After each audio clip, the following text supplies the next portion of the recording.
एक पुजारी अपने आस्था पर बहुत ही विश्वास रखता था। वो पर कहीं भी वो पूजा करने जाता, जिसके वजह से महिलाओं भी और पुरुष भी उनको काफी पसंद करते। काफी वो दृष्ट गलत भावनाओं से लोग नहीं देखते थे। लेकिन एक दिन जब जैसे ही पूजा कराने के लिए दूसरे के घर जाते हैं और उनकी एक छोटी सी गलती की वजह से इसमें 3 लोग का मौत हो जाता है।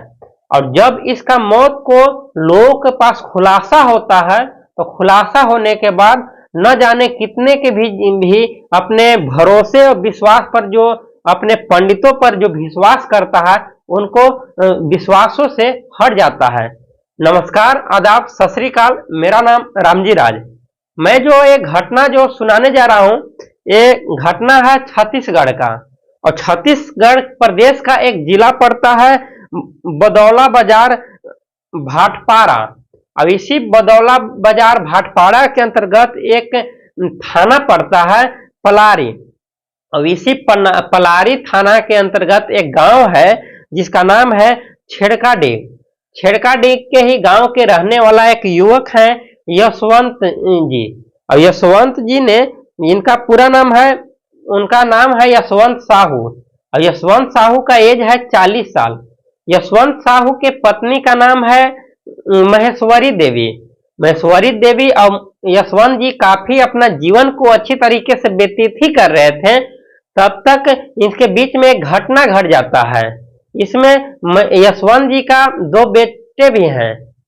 यशवंत जी का 2 बच्चे भी हैं। एक का नाम है जितेंद्र, जिनका एज में छोटे बच्चा है 10-12 साल का। अब एक का नाम है पूनम, बच्ची है। और इन लोगों ने काफी कुशल मंगल से अपना जीवन व्यतीत कर रहे थे। तभी एक दिन खाना खा करके शाम के टाइम पे अपने कमरे में सो जाते हैं, अपने अपने कमरे में।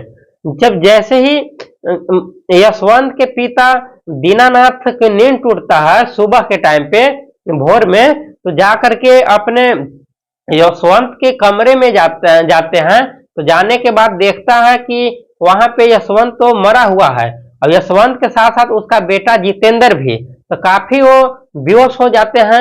आखिर मैं अब करूं तो क्या करूं, इसीलिए दीनानाथ ने फौरन जाते हैं बाहर में। तो बाहर में जाते ही प्रवेश करते हैं, फिर उनको याद आता है कि नहीं, मैं पहले पत्नी को बताता हूं।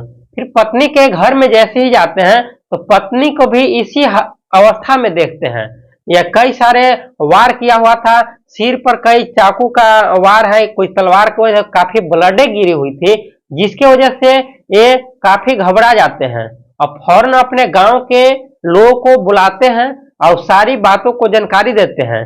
जैसी गांव वाले ने दौड़ते हुए आते हैं अपने घर पे, दीनानाथ के घर पे, तो देखते हैं तीनों का लाश, अपने बहू का भी, बेटे का भी और बेटे का भी, एक लड़के का भी। आखिर हुआ तो क्या हुआ, इसलिए इन लोगों ने, दीनानाथ और इनके ग्रामीण इलाकों के लोगों ने फौरन जाते हैं अपना पुलिस थाने पलारी थाने पहुंचते हैं।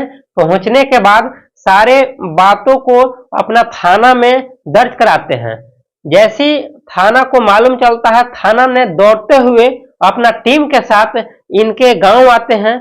गांव आने के बाद पूछताछ करते हैं फौरन इसी दीनानाथ जी से कि कैसे हुआ, क्या हालात है। तो दीनानाथ ने बताता है, मुझे तो पता ही नहीं, मैं तो खाना खाकर हम लोगों ने सोया हुआ था और सुबह के टाइम पर देखा तो हमारे बहू का भी और बेटे का भी और बेटे का लड़का का भी इसका कई सारे वार करके हत्या किया गया है। जब इस बात का खुलासा हुआ, दीनानाथ के जो एक बेटा है, बेटे से जब पूछताछ करते हैं, देवेंद्र बेटा का नाम है, देवेंद्र जी ने बताते हैं कि मुझे भी पता नहीं, हालांकि पूनम मुझे बोल रही थी कि रात के कुछ पता गुमसुमका हो रहा था, इसीलिए थाना ने, अपने पुलिस ने पूनम से ही पूछती है कि क्या बात था, क्या मसला है। तो पूनम ने बताती है कि सब मुझे पता नहीं, जब रात के हलचल हो रहा था हमारे कमरे के बगल वाला पापा के कमरे पे, वहां पे मैंने देखा कि काफी गुपसुप हो रहे थे। केवाड़ी मैंने खोलने का प्रयत्न किया लेकिन उन लोगों ने खोले नहीं। फिर सोचे कि अपना आपस में झगड़ रहे होंगे, इसलिए मैंने अपने कमरे पर जाकर के सो गया। पुलिस ने पूछता है देवेंद्र से, तो क्या इसका पता है? तो देवेंद्र जी बताता है कि मुझे तो कोई पता नहीं। तो इसलिए थाना ने भी अपने यहाँ पे छोड़ करके सारे केस को अपना गुमशुदगी का रिपोर्ट दर्ज कराते हैं और रिपोर्ट दर्ज करा करके अपने थाने में चल जाते हैं।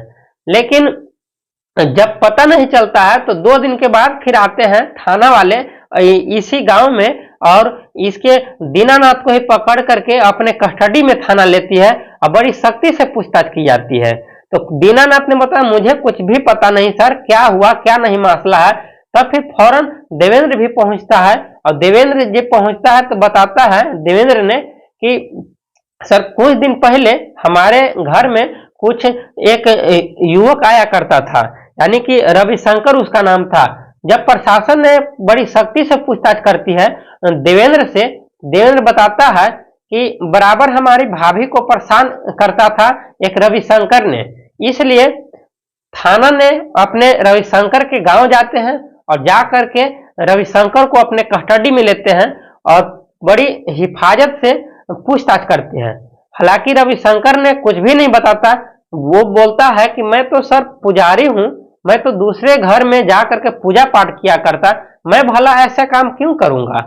इसके वजह से पुलिस को भी जरा सा भी शंका नहीं लगता है इस पुजारी पे, इसलिए पुजारी को छोड़ देते हैं।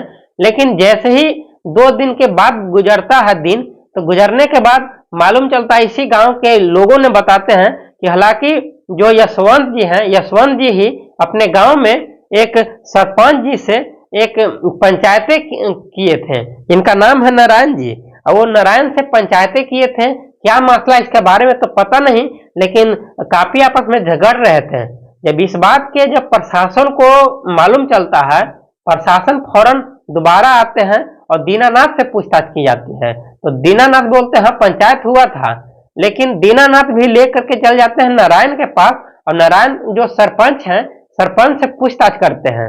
तो सरपंच ने पूरा खुल करके बताता है, बात तो सही है कि कुछ दिन पहले ही एक जो रविशंकर के काफी इसको यशवंत के पत्नी को काफी परेशान करता रहता था, जिस वजह से यशवंत ने अपने हमको बुला करके और ग्रामीण इलाकों को पंचायतें किया गया। मैंने उसको रविशंकर को डांट भी लगाया कि आइंदा से यदि ऐसे हरकतों करेगी तो मैं आपको जेल भी भेजवा दूंगा, जिस वजह से उसको कान भी पकड़ा और बोला कि मैंने ऐसे आइंदा से मैं दरिंदगी हरकतें नहीं करूंगा, कभी भी मैं अनैतिक संबंध कभी नहीं ऐसे आपको सुनने को मिलेगा। जिसके वजह से इस नारायण के तहलीज पर ही अपने थाना ने इस रविशंकर को अपने दोबारा कस्टडी में थाना लेती है और लेकर के पूरा सख्ती से पूछताछ की जाती है। जब शक्ति अपना दिखाती है प्रशासन ने, तो अंततः रविशंकर ने टूट जाता है और पूरा व्याख्या करता है। इस घटना से कुछ साल पहले की बात है कि ये घटना से कुछ साल पहले इसका जो यशवंत की पत्नी महेश्वरी के घर पे बराबर पूजा पाठ हुआ करता था, अपना रविशंकर ही पूजा करता था।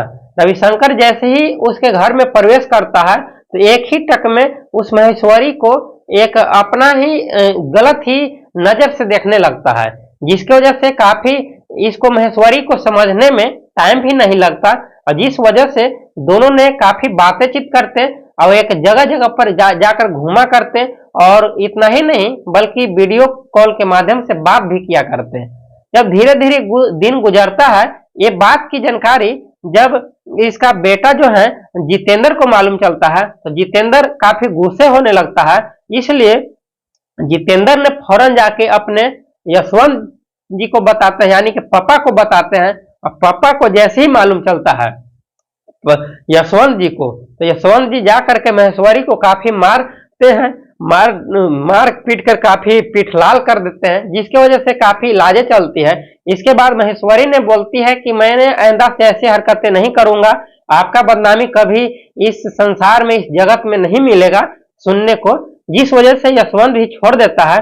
अब फिर इसके गुस्से को दिखाने के लिए अपना महेश्वरी ने अपना रविशंकर को अपना कॉल करता है कि जितना दिन बात हुआ उसको भूल जाओ, आइंदा से हमारे पास कॉल मत करना, क्योंकि हमारे जो हस्बैंड है यशवंत जी, उनको पूरा पता चल गया है और हमको काफी मार भी पड़ा है। हमारे और आप में जो रिश्ता है उसको खत्म कर दो और बुनियाद के जड़ को जरा सा भी इसमें जरा सा भी नहीं रखने का। जिसके वजह से रविशंकर ने काफी गुस्से हो जाता है और बोलता है कि नहीं, मैं तो मानूंगा ही नहीं। इतना दिनों से हम हमारे आप में जो बात विचार चल रहा है इसका खुलासा करूंगा, वरना मुझसे शादी करो। जिस शादी के लिए जब बात रखता है रविशंकर ने, तो इसीलिए गुस्सा हो जाता है महेश्वरी ने और काफी उसको गालियां भी देता है ये रविशंकर को। तो महेश्वरी उसको कॉल को ब्लॉक कर देता है, फोन को, और ब्लॉक करने के बाद छोड़ देता है। तब से ही रविशंकर ने अपने प्लान चलता है कि जरूर मैं अपने इसका बदला तो मैं जरूर लूंगा यशवंत से। तो काफी उसी रास्ते में एक जितेंद्र से यानी कि यशवंत के लड़के से मुलाकात हो जाता है रविशंकर को। अब रविशंकर ने बोलता है कि अपने पापा को बोल दो कि ऐसे हरकतें यदि करोगे हम तुम्हारी मम्मी को मारेंगे तो मैं छोड़ूंगा नहीं। और तुम्हारी मम्मी जो है फोन मेरा उठा क्यों नहीं रहे हैं, ब्लैक लिस्ट क्यों डाले हैं। जब इस बात जब सुनता है तो जितेंद्र ने जाकर पापा को बोलते हैं और पापा ने यशवंत जी ने जाकर के फौरन अपना पंचायत इकट्ठा करते हैं और सरपंच को बुलाते हैं और सरपंच नारायण आते हैं, आकर के पंचायती की जाती है। उस टाइम पर रविशंकर को बुला करके इसका काफी डांट बिगाड़ भी करता है। एक स्टैम्प पेपर पर एक बॉन्ड भी लिखवाया जाता है और लिखवाने के बाद छोड़ दिया जाता है। जैसी घटना गुजरता है इसके बाद 11 अप्रैल को इसने एक ऐसे दोस्तों के पास जाता है जो अपना सहेली रहता है, अपना फ्रेंड रहता है, उसको बोलता है सारे बात। रविशंकर ने उन दोस्त का नाम रहता है भूपेंद्र को, ऐसा ऐसा हमारे साथ घटित हुआ है, इसका मुझे बदला लेना है, हमारा सपोर्ट करो। जिस वजह से भूपेंद्र भी रविशंकर के बात को मान लेता है और मानने के बाद रविशंकर ने भूपेंद्र को ले जाकर के अपने 11 अप्रैल को एक ऐसे जगह पर ले जाता है और एक टीम गठित करता है कि कैसे प्लान रचा जाए।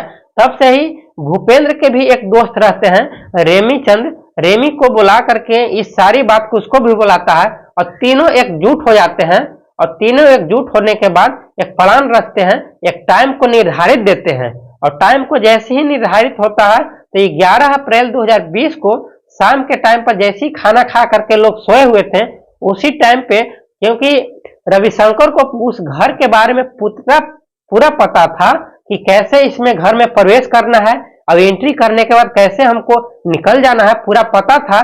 जिस वजह से अपने घर के पिछवाड़े के गली से निकलते हैं, गेट खोलते हैं और गेट जो रहता है सिकड़ी का रहता है, फराठी का जो बना हुआ रहता है, जिसकी वजह से पहने के माध्यम से, एक डंटे के माध्यम से उसको किली को खोल देते हैं और खोल करके अंदर घुस जाता है। और पहले ये रविशंकर ने जाता है यशवंत के पास, तो यशवंत के पास जाते ही अपना उसका तीनों ने पकड़ करके उसका हत्या कर देते हैं तेज धार हथियार से। और जैसे ही ये चिल्लाने का कोशिश करता है फौरन जितेंद्र जग जाता है और जितेंद्र को भी उसी स्थान पर हत्या कर देते हैं। और करने के बाद जब इसका शोर जब और ज्यादा शोर होने लगता है तो वहां से इन लोग भागने का प्रयत्न करते हैं। तभी यशवंत के पत्नी महेश्वरी जग जाती है और जैसी आंगन में आती है तो तीनों को देखती है और ये दोनों यशवंत और उसके जो लड़का जितेंद्र को मरा हुआ अवस्था में देखता है तो काफी चिल्लाने लगती है। इस वजह से इन दोनों ने मिल करके और रेमी भी, तीन लोगों ने मिल करके भी एक गलती से महेश्वरी को भी मार देते हैं और तीनों की हत्या कर करके वहां से फौरन पिछवाड़े के गली से ही भाग जाते हैं। और भागने के बाद ऐसा इंजाम निकलता है और जब प्रशासन ने अपना रविशंकर से पूरा बातों को जब व्याख्या करता है, उन्हीं के कस्टडी में लेकर के धारा 303 लगा करके इन तीनों को जेल भेज दिया है। यानी कि रविशंकर को और भूपेंद्र को, अब रेमी चंद्र को जेल भेज करके इन लोग को एक ऐसी कारागार में डाल दिया है ताकि इनको निकलना भी काफी मुश्किल है। और ये घटना मैं जो सुना रहा हूँ, ये घटना हकीकत है और इस घटना जो है आप लोग का परेशान करना नहीं है बल्कि जागरूक करना है कि ऐसे आप लोग सावधान रहें, ऐसी क्राइम घटना न हो। ऐसी क्राइम घटना यदि होने लायक है तो फौरन आप जाकर के थाना में सूचित करें या फिर अपना जिला अदालत में पेश करें, ताकि ऐसी क्राइम को कंट्रोल किया जा सके। और आप सरकार से क्या उम्मीदें रखते हैं, इसके बारे में आप जरूर कमेंट बॉक्स में राय दें, सुझाव दें। चलिए, जय हिंद। इस वीडियो को लाइक और सब्सक्राइब करें। जय हिंद दोस्तों।